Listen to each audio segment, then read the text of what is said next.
Hey, why are we in Syria? You ever wonder? You ever wonder why we're even there? I'll tell you why. I bet it has something to do with oil. So there's two pipelines. We're going to talk about that are going through. One's from Iran, one's from Saudi Arabia, and they both want to go through Syria. Son of a gun. Turns out that's why we're there. But Robert F. Kennedy Jr. wrote an article recently in Politico, and he says why the Arabs don't want us in Syria. They don't hate our freedoms. They hate what we've betrayed our ideals in their own countries for oil. That's right. They hate that we've betrayed our own ideals in their own countries for oil.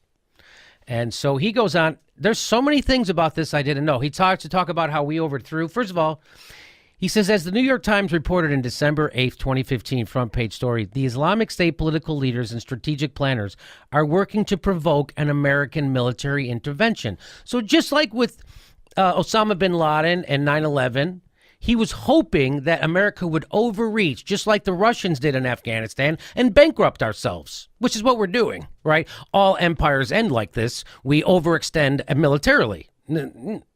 And meanwhile, half the country's poor. We're spending trillions of dollars on weapons we don't need and trying to run the whole world, which we just make it worse. Every time we try to fix something, we make it worse. He says they know from experience this will flood their ranks with volunteer fighters, drown the voices of moderation, and unify the Islamic world against America. That's why ISIS wants the United States to have a big military response to anything they do, because they know this will flood their ranks with volunteer fighters, drown the voices of moderation, and unify the Islamic world. How do we know this? Well, because in 1957, he says, my grandfather, Ambassador Joseph P. Kennedy, sat on a secret committee charged with investigating the CIA's clandestine mischief in the Mideast, the so-called Bruce Lovett report, which we had a hard time finding, to which he was a signatory, described as CIA coup plots in Jordan, Syria, Iran, Iraq, and Egypt. Whew. And by the way, the knowledge of which was all common on the Arab street, but virtually unknown to the American people who believed at face value their government's denials. Oh, Iraq has WMDs, so they do this stuff all the time. And we've been wanting to overthrow those countries forever. The Bruce Lovett report pointed out that such interventions were antithetical to American values and had compromised America's international leadership and moral authority without the knowledge of the American people. The report blamed the CIA for the rampant anti-Americanism that was then mysteriously taking root in many countries in the world. So it turns out if you go to other people's countries and you engineer coups and you overthrow their government, people don't like it. Imagine if Russia came here and engineered a coup. We wouldn't like it. The report also said that the CIA never considered how we would treat such interventions if some foreign government were to engineer them in our country. This is the bloodthirsty history that the modern interventionists like George W. Bush, Ted Cruz, and Marco Rubio miss when they recite their narcissistic trope that Mideast nationalists hate us for our freedoms. They don't hate us for our freedoms. They hate us because we keep effing with them and killing a lot of their people and installing right-wing governments. For the most part, they don't. Instead, they hate us for the way we betrayed those freedoms, our own ideals within their own borders. They mounted a clandestine war against Arab nationalism. Oh, so he goes on to talk about Dulles, right, in the CIA. And he says they mounted a clandestine war against Arab nationalism, which Alan Dulles equated with communism, partly when Arab self-rule threatened oil concessions. Of course. They pumped secret American military aid to tyrants in Saudi Arabia, Jordan, Iraq, and Lebanon, favoring puppets with conservative jihadist ideologies that they regarded as a reliable antidote to Soviet Marxism. So America's CIA was propping up these Islamic radicalists, these guys who would go on to fund terrorists. So they're propping up the most radical of them because they saw them as an antidote to Marxism. So again, we got to stop Marxism. We're going to, just like how we invented Al-Qaeda and ISIS, right? Oh, we want the Mujahideen to fight the Russians. And so we went and recruited them, and then we had the Al-Qaeda. We invented them. At a White House meeting between the CIA's director of plans, Frank Wisner, and John Foster Dulles in September 1957, Eisenhower advised the agency we should do everything possible to stress the holy war aspect. According to him, this is back in the 50s. They wanted to start wars with Arab countries and stress the holy war aspect of it back here at home. I was going to say, this sounds familiar. Sounds familiar, doesn't it? I feel like I was around when this was going on, and I wasn't around in the 50s. It's almost like history is repeating itself. The CIA began its active meddling in Syria in 1949, Ron. Jeez. Barely a year after the agency's creation.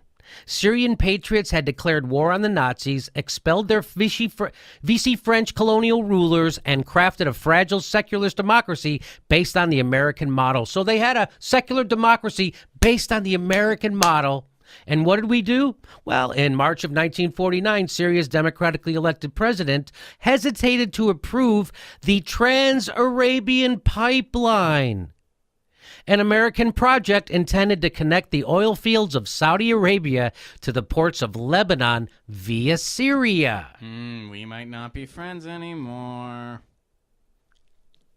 In retaliation for their lack of enthusiasm for the U.S. pipeline, the CIA engineered a coup, replacing him with the CIA's hand-picked dictator, a convicted swindler named Husni al-Zalam. I can't say any of these names. Yeah.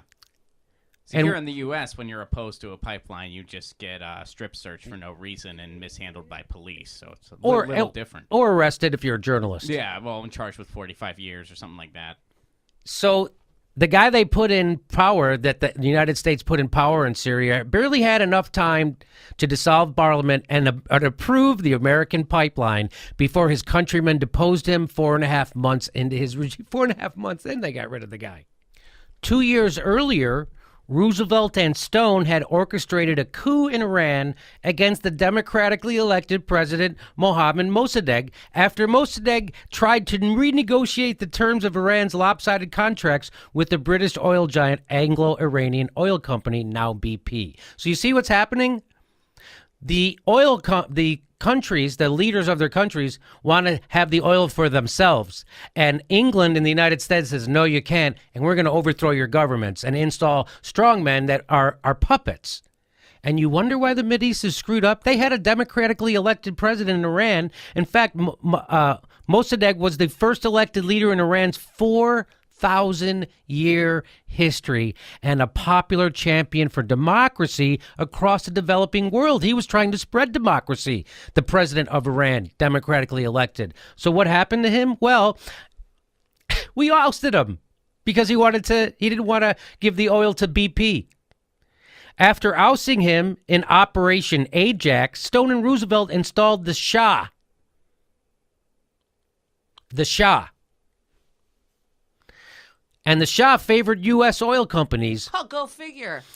But whose 2 decades of CIA-sponsored savagery toward his own people from the peacock throne would finally ignite in 1979 Islamic Revolution that has bedeviled our foreign policy for 35 years. So, why is Iran, why are they a theocracy? Because we did it. Why is Donald Trump rising? Because our policies are doing it. When half your country is poor, that's who rises to power. Strong men who have they can point a finger and say who's wrong. That's what happened in Iran. We got rid of their democratically and popular elected president for oil. We instituted a puppet, and then he was a horribly repressive leader that we supported, and then they overthrew him and installed a right-wing theocracy. I have a pretty radical thought here. It's almost like we should learn from the past and maybe not do the oil thing anymore at all. I don't know. I say you're wrong, Ron. Crazy thought, I know. There's more to this, Ron. Flush from his Operation Ajax success in Iran, Stone arrived in Damascus in 1957 with $3 million to arm and incite Islamic militants and to bribe Syrian military officers and politicians to overthrow the democratically elected secularist regime. Working with the Muslim Brotherhood and millions of dollars, Rocky Stone schemed to assassinate Syria's chief of intelligence, the chief of the general staff, and the chief of the Communist Party, and to engineer, quote, national conspiracies and various strong-arm provocations in Iraq, Lebanon, and Jordan that could be blamed on Syria's Baathists. Tim Weiner describes in Legacy of Ashes how the CIA's plan was to destabilize the Syrian government and create a pretext for an invasion by Iraq and Jordan, whose governments were already under CIA control. This is crazy, right? I'm having deja vu again. I feel like this happened, but at a different time. I'm feeling like that, too. Kim Roosevelt's forecast that the CIA's newly installed puppet government would rely first upon repressive measures and arbitrary exercise of power. So that's what's going on in the Middle East. If you want to know what's going on in the Middle East, and there's two pipelines that want to go through Syria. One of them's Saudi Arabia, one of them is Iran, and that's what this is all about. And Russia doesn't want that pipeline because they sell a lot of energy to Europe, so they don't want that pipeline happening. That's what this is all over. It's all about money, and it's all about oil. But alternative energy, we'll just get to it when we get to it. We'll get to it when we get to it. We need a bridge. We need a bridge. You know that thing that glows, that if you stand outside, it'll literally burn you? Bridges, like all the things falling apart in our country. We couldn't possibly figure out a way to harness that energy with all... You can sew a guy's dick back on, but somehow we can't figure out how to get a sun. Energy from the sun. Anyway, so that's what's really happening in Syria. That's crazy, right? Isn't that Wow. So why is Iran so screwed up? We screwed it up. Why is Iraq screwed up? We screwed it up. Why is Syria? We screwed it up. Why is Afghanistan? We screwed it up. What haven't we screwed up? The Arab world was on its way to being a democracy, to being secular. Palestinians were secular. And when you constantly oppress them, that creates space for demagogues and right-wingers and strongmen. And that's exactly what the United States does. And then we go, oh, they hate us for our freedom. They hate us for our freedom. They're bad people. Or it's their religion. Sam Harris would say it's their religion. Sam Harris would say, but, you know, the weird thing is they've had the Quran forever. And Iran just turned into a theocracy in 1979. Isn't that weird? So there you go. Thank you, Robert F. Kennedy Jr., for enlightening us on how screwed up everything is. And Hillary Clinton's going to fix everything. We're probably, I don't know, $1 trillion or 2 more bombs. Trillion, maybe 2 trillion. Who knows? She's going to fix it, though. It'll get fixed with bombs. Can't even bring water to Flint, Michigan. We're going to fix. And it's not about fixing it, right? That's because it's not about fixing anything. It's about oil.